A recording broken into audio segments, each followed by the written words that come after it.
예수님은 하나님의 아들이에요. 영원하신 하나님의 아들이세요. 사람이 아니고 피조물이 아니고 사람을 만드신 분입니다. 이 세상에 오시는 것은 다른 방법이 없으니까 사람은 태어나자마자 지옥으로 갑니다. 지옥 갑니다. 불쌍하지요. 왜냐하면 아담 이브의 죄부터 모든 먼저 산 사람들의 죄가 피로 흘러 우리에게 있습니다. 그래서 우리는 죄 안 지어도 죄인입니다. 그래서 다 불에 들어갑니다. 영원히 탑니다. 나올 수가 없습니다. 거기는 자살도 없습니다. 하나님께서 우리를 불쌍히 여기시고 사랑하셔서 구원하시려고 하니 전능하신 하나님이지만 다른 방법이 없어요. 그 죄값을 공의로운 하나님이 죄 없다 못 하시거든요. 죄 없다 하시려면 자기 아들 예수님, 흠도 점도 없는 예수님 피를 쏟아야 되는 오직 한 길밖에 없어서 예수님을 세상에 보내시려고 구약에 다 예언하시고 그대로 주님이 오셨거든요. 그 징조의 말씀이 이사야 7장 14절인데 내가 징조를 너게 보이겠다. 보라, 처녀가 잉태하여 아들을 낳으리니 그 이름을 임마누엘이라 하라 했는데 임마누엘이 뭐예요? God it was. 하나님이 함께 하신다. 아들을 처녀가 낳았는데 그분이 하나님이다. 할렐루야. 그래서 예언하신 대로 베들레헴에 나시고요. 아기로 나셨는데 하나님이고 영존하신 아버지고 평화의 왕이고 그의 다스림은 무궁하다. 무궁이란 말은 끝이 없어요. 우리 주님의 다스림은 영원합니다. 할렐루야. 그분이 오신 목적이 우리 죄 담당하시려고. 우리가 예수 믿고 평안 얻고 잘되고 병 고치고 부자 되고 이런 것은 다 부스러기입니다. 그건 못 받아도 되고요, 순교해도 괜찮아요. 예수 믿어 구원받는 게 최고입니다. 구원이 죄에서 벗어나는 건데 사람의 노력으로는 안 되거든요. 이 시편 49편 8절 9절에 보면은 그 누구도 자기 형제를 구원할 수 없다. 그를 속량하는 돈을 하나님께 지불할 자가 없다. 그 생명을 속량하는 값이 너무나 엄청나서 영원히 마련하지 못한다.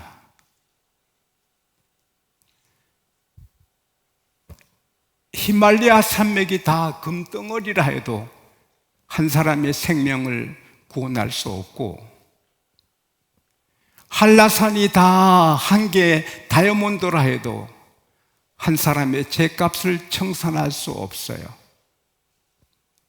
이 세상의 은행에 돈을 다 모아도 한 사람의 죄값을 지울 수가 없어요. 오직 예수의 피밖에 없어요. 할렐루야.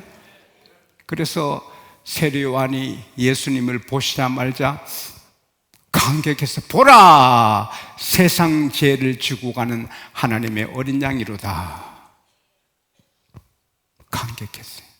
그대로 주님은 여러분과 저의 온 세상 사람의 죄를 지시고 십자가에 달려 피 흘리시고 이제 마지막 순간에 다 이루었다. It is finished. 다 이루었다 하시고 고개를 떨구시고 영원히 떠나시는 거예요. 다 이루셨다는 것은 우리 죄의 95%, 99%를 이루었다가 아니고 100% 이루었다. 할렐루야. 이거 믿어주시면 죄가 100% 없어진 겁니다. 믿어주시면 아멘 하십시다. 아멘 하십시다. 우리 죄가 없어졌습니다. 왜? 우리는 더럽고 추하고 음란하고 부끄러운 죄 가득한데 주님이 피로 죄값을 치러버리셨습니다. 그리고 아리마대 요셉 그리고 니고데모가 힘을 합해서 예수님을 새무덤에 장례를 치렀어요. 좋은 일, 교회가 막 잘되고 이럴 때 교회 일하는 것도 중요하지만 교회가 어렵고 힘들 때 그때 적극 나와서 교회를 세우는 자가 복이 있습니다. 온 세상 사람들이 눈총을 주고 그 예수님의 시신을 장나면 무슨 불이익을 당할지 모르는데 아리마대 요셉, 니고데모는 했습니다. 그리고 3일 만에 예수님은 이른 새벽 주님 부활하셨어요. 예수님이 말씀하셨어요. 내가 죄인들에게 넘겨져서 십자가 지고 죽지만 제3일에 일어난다. 할렐루야. 주님은 부활하셨습니다. 무덤을 지키고 무덤 문을 바위로 닫고 인봉에도 소용없습니다. 80억 인구가 아무리 태양은 못 떠, 내일 아침에 태양은 뜨지마 해도 태양은 뜹니다. 할렐루야. 예수님이 하신 일을 막을 자가 없습니다. 내가 행하리니 누가 막으리요?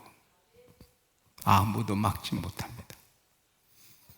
그런데 막달라 마리아, 요한나, 야고보 어머니 마리아, 다른 몇 여자들이 향품을 준비해서 예수님이 부활하신다고 그렇게 말씀했는데 믿지 않고 시신에 향품을 바르러 가는데 아유, 군인들을 어떡할까? 무거운 바위문을 여자들 힘으로 어떡할까? 가니까 군인들은 도망갔고 무덤 문은 벌써 열려 있습니다. 할렐루야. 쓸데없는 걱정하지 맙시다. 우리 앞길에 걱정이 많아도 주님은 다 제거해 주십니다. 내일을 염려하지 말아요. 내일 일은 내일 자기가 한다. 할렐루야.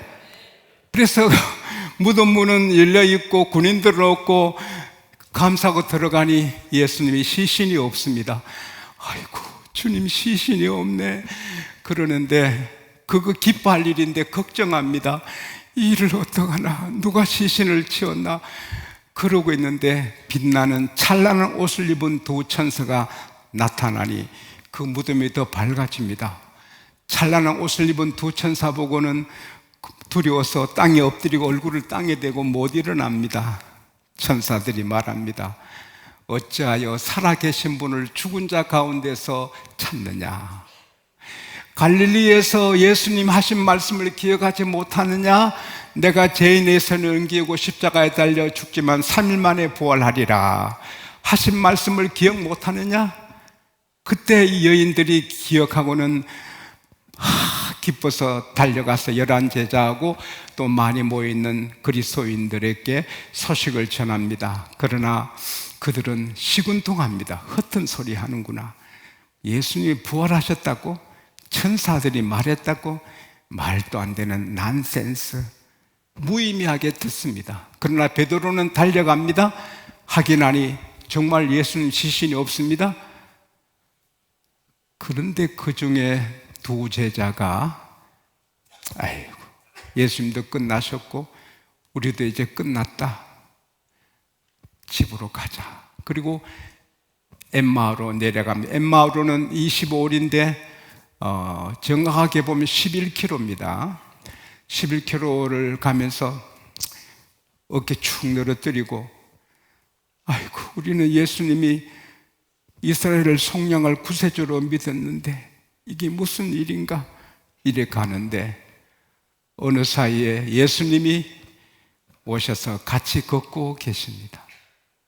사랑하는 여러분, 힘이 없고 나는 다 안 되고 나는 희망이 없고 이렇게 힘없이 걸어가도 우리 옆에 주님이 같이 걸으십니다. 주님은 우리와 동행하십니다. 예수님이 무슨 일로 그렇게 이야기를 많이 하세요? 갑자기 슬픈 얼굴로 제자들이 글로바가 아니, 당신은 예루살렘에 같이 거주하다가 내려오면서 예루살렘에서 일어난 그 큰 일을 당신은 잘 모른다는 거요? 예수님이 무슨 일이요? 나사렛 예수님의 일이요. 그분은 하나님과 백성 앞에 말과 행위에 능하신 분이요. 우리는 그분이 이스라엘을 속량할 자로 알았어요. 그런데 우리 대제사장들과 관리들이 사형 판결에 넘겨 십자가에 못 박아 죽였다는 거 아닙니까? 그때 예수님께서 어찌 그래? 모세와 선지자들이 말한 거, 성경에 예언한 것을 그렇게 더디 믿는 미련함이 있고 의심이 많소. 그러면서 예수님께서 모세 시편에 있는 거, 모든 성경에 선지자들이 예언한 예수님에 대한 모든 걸 풀어서 설명을 해줍니다. 그런 사이에 25일이 엠마로 왔습니다. 예수님은 더 가시려 하는데 두 제자가 우리하고 같이 묵으시죠. 날이 기울어졌어요. 해가 져요. 제발 우리와 같이 거합시다. 강건하니 예수님께서 그 집에 들어가셨어요. 급하게 저녁 식탁이 차려졌었어요. 그런데 주님이 주인 역할을 하십니다. 주님은 길손이고 손님으로 갔는데 주인 자리에 앉으셔서 떡을 들고 주인같이 축사하고 떼어줍니다. 여러분의 집의 주인은 여러분이 아닙니다. 예수님이십니다. 이 집은 그리스도가 주인이다. 내 집, 이 세상의 모든 것, 우리가 음식 먹어도 주인은 주님이 주시는 거. 할렐루야. 잊어서 안 돼요. 축사하시고 떼주실 때 예수님께서 그들의 눈을 열어주시니 부활하신 예수님이네!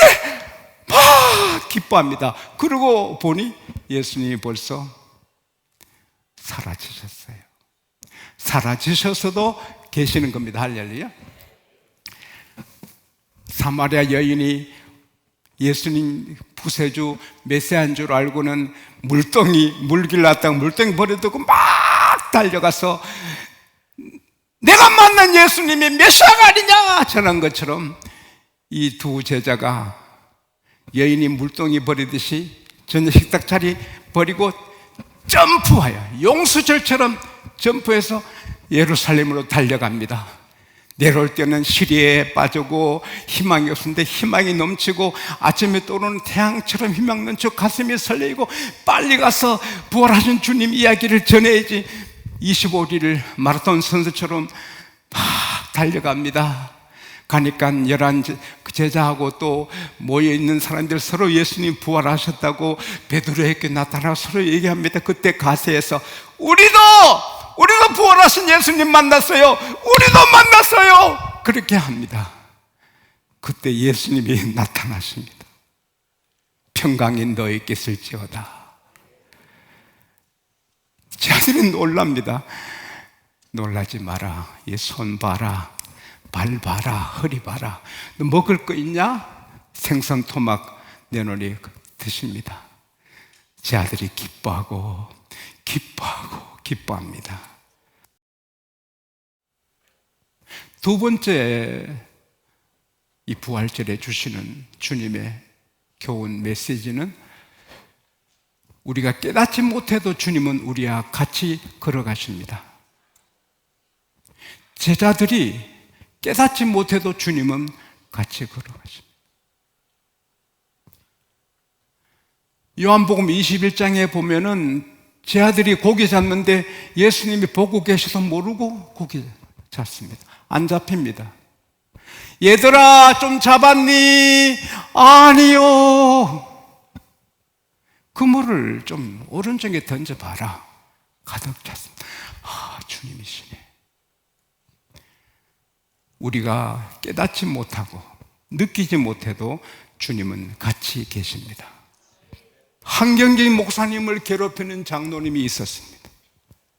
그렇게 사례비 봉투 받아도 하나도 집에 못 갖고 가고 가난한 교인들 많으니까 다 나누고 집에 먹을 것이 없으니 장로님들이 사모님께 따로 생활비를 드렸습니다. 그렇게 주를 위해 사셔도 장로님을 괴롭히는 한경희 목사님을 괴롭히고 막 삿대질하는 사람이 있었습니다.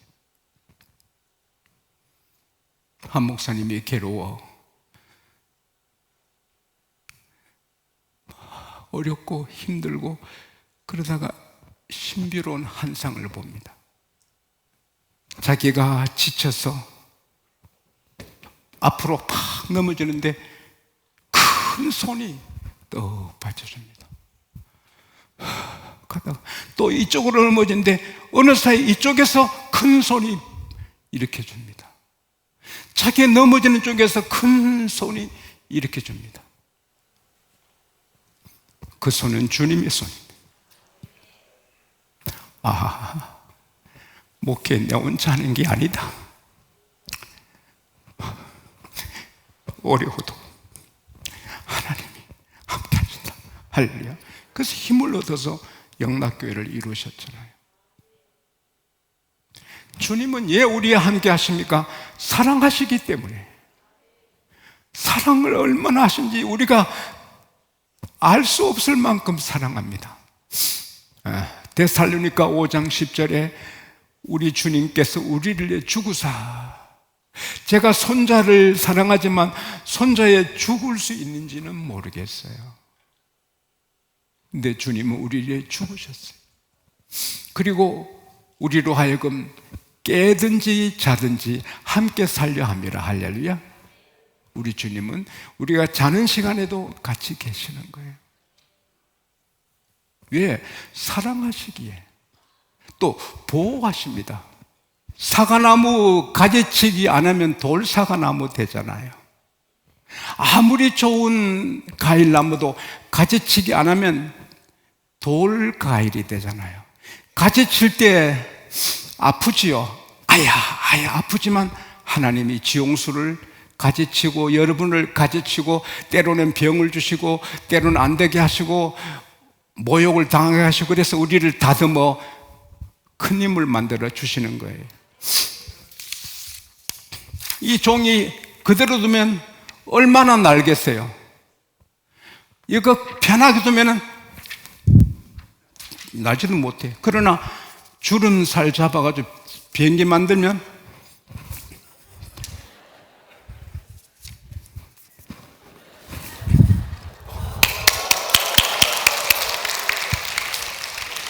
이거 성가대 쪽으로 던질랬는데 갔다 벌써.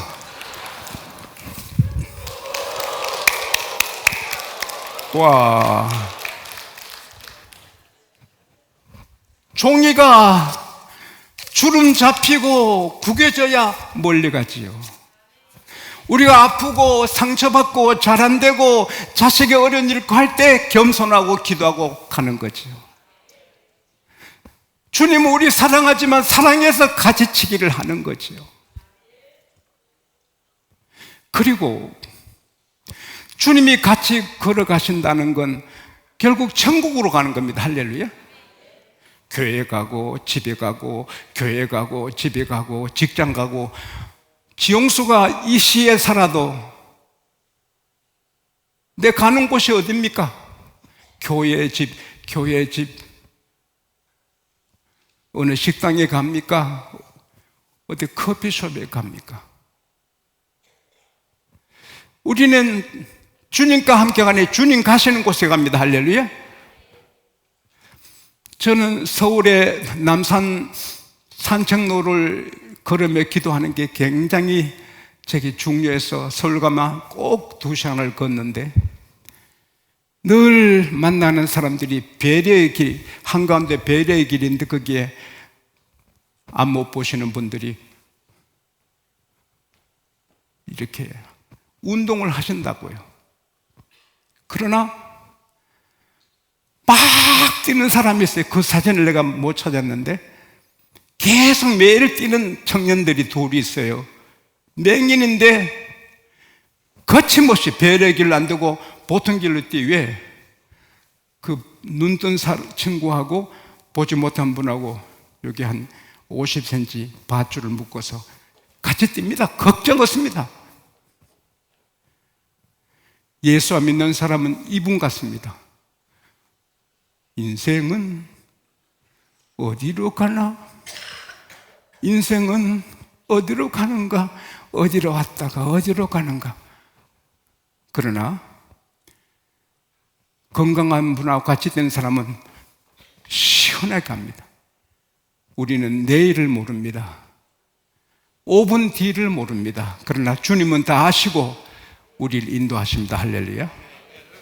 주와 같이 길 가는 거 즐거운 일 아닌가. 와, 진짜 굉장한 일 아닙니까? 예? 우리 주님이 우리에게 밧줄 묶어가지고 같이 뛰시는 게 아니고 우리 안에 들어오셔서 감동해서 뛰십니다. 할렐루야. 그리고 같이 동행하시면 우리를 성장시킵니다. 우리 자녀가 잘 되기를 바라고, 사랑하는 사람이 잘 되기를 바라지. 우리 주님은 우리 사랑하셔서 우리 잘 되기를 바랍니다. 우리를 키워주세요. 에베소서 4장 15절에 오직 사랑 안에서 참된 것을 하여 범사에 그의 길까지 자랄지니 그는 머리니 꼭 그리스도라. 베드로후서 3장 18절에도 오직 주 예수 그리스도의 은혜와 그를 아는 지식에서 자라가라. 하나님은 지용수가 계속 자라기를 원합니다. 저는 고3처럼 공부를 합니다. 아니 목사님 왜 그리 바쁩니까? 공부한다고 바쁘지, 미래를 준비한다고. 저는 이 알람 시계를 5분간 싸웁니다.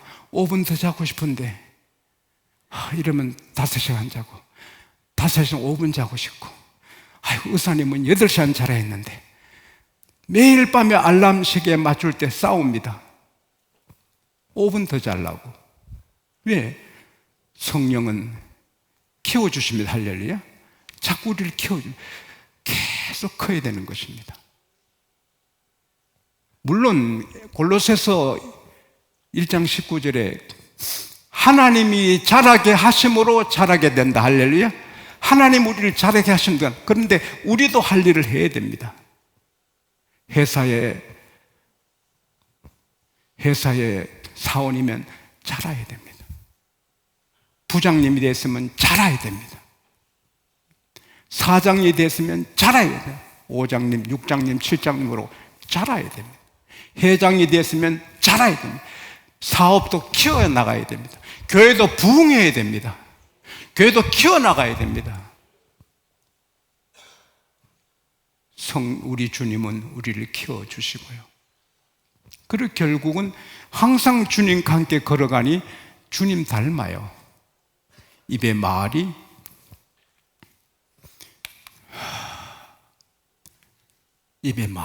삶이 닮아요. 우리는 별 사람 아니라도 주님과 함께 걸어가니 주님을 닮고 주님 계시니 나쁜 짓 못하고, 부활하신 주님은 이렇게 우리에게 축복이 됩니다.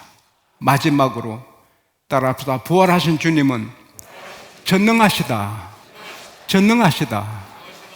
그래서 우리는 큰 꿈을 꿀 수 있습니다. 나는 못해도 주님은 하신다. 우리 교회 100만 명도 모을 수 있습니다. 하나님이 하시면 100만 명도 모을 수 있습니다. 여러분 크게 할 수 있습니다. 록펠러가 여기서 많이 나올 수 있습니다. 위대한 분들이 많이 나올 수 있습니다. 우리는 못해도 주님 함께 하시면 다 합니다. 따라합시다. 나는 큰 일을 할 수 있다. 꿈 같은 일을 할 수 있다. 나 동행하는 예수님 때문에. 오늘 이 시간에 부활절에 사업도 부활되고, 인생길이 부활되고, 부부생활도 부활되고, 삶이 부활되기를 축복합니다.